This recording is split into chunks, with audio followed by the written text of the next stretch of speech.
आज से कई साल पहले ऐसे बहुत लोग थे जो कि वेदों को याद करते थे, जैसे कि ऋग्वेद, यजुर्वेद। उसके अंदर 10,000 से भी ज़्यादा श्लोक मौजूद थे और ये श्लोक उनको पूरे कंठस्थ से याद रहते थे।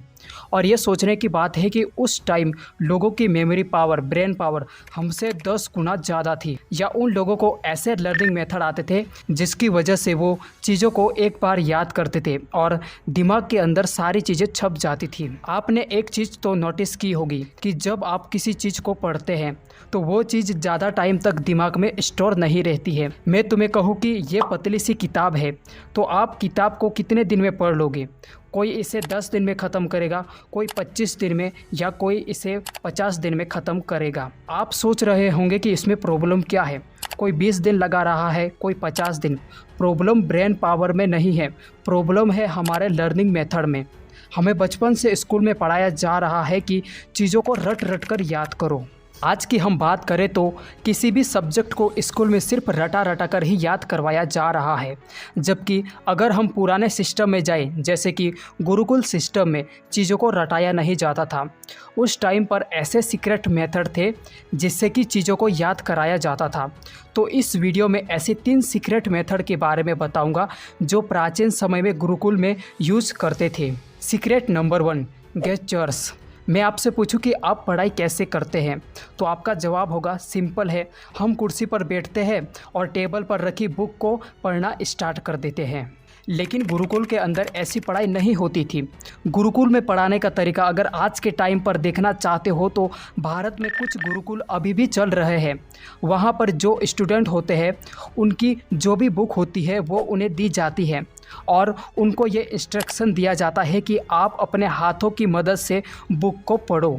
जैसे कि कोई सेंटेंस आप पढ़ रहे हो तो साथ में आप अपने हाथों के मूवमेंट को भी चालू रखो और उस वाक्य को बोल बोल कर पढ़ो।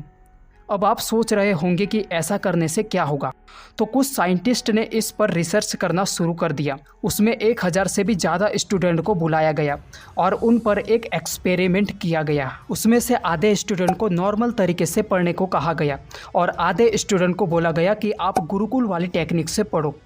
रिजल्ट सुनकर तुम्हारे होश उड़ जाएंगे। जो गुरुकुल वाले मेथड से पढ़ रहे थे उनके मार्क्स नॉर्मल तरीके से पढ़ रहे विद्यार्थियों से ज़्यादा आए थे। अगर इस मेथड को साइंटिफिक वे से देखा जाए तो जब हम बोलकर हाथों को हिला हिला कर पढ़ते हैं तो दिमाग के सारे सेंसर का यूज़ होता है, जिससे दिमाग के सारे न्यूरॉन्स एक्टिवेट हो जाते हैं और किसी भी चीज़ को याद करना सरल हो जाता है। सीक्रेट नंबर 2 है निमोनिक मेथड।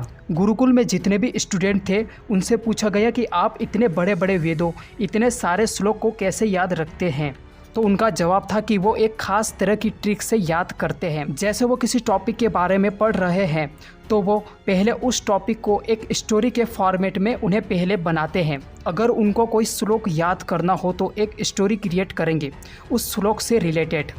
उस श्लोक में क्या मैसेज है उसे एक स्टोरी के फॉर्मेट में इमेजिन करेंगे। अब आपको यही वाला ट्रिक अपनी स्टडी में इम्प्लीमेंट करना है।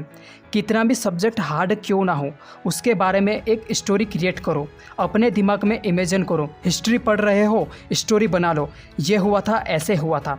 कोई भी किसी भी सब्जेक्ट का टॉपिक पढ़ रहे हो, उससे रिलेटेड एक स्टोरी बनाओ, उसके बारे में इमेजिन करो। ऐसा करोगे तो आप हार्ड से हार्ड टॉपिक भी आसानी से याद कर पाओगे। Secret number 3, power of subconscious mind.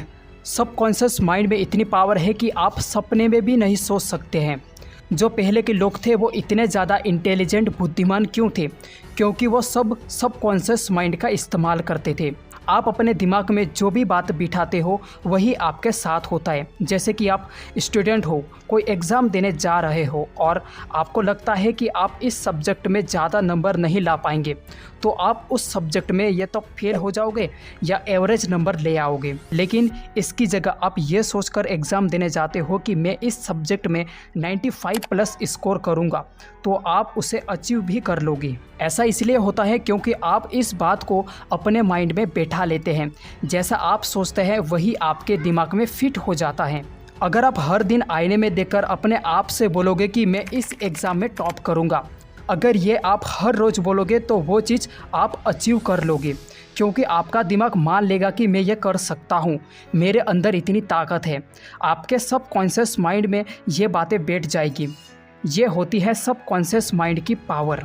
ये चीज़ें गुरुकुल में सिखाई जाती थी कि आपका जो भी लक्ष्य है, जो भी टारगेट है, उसे अपने दिमाग में याद करते रहो।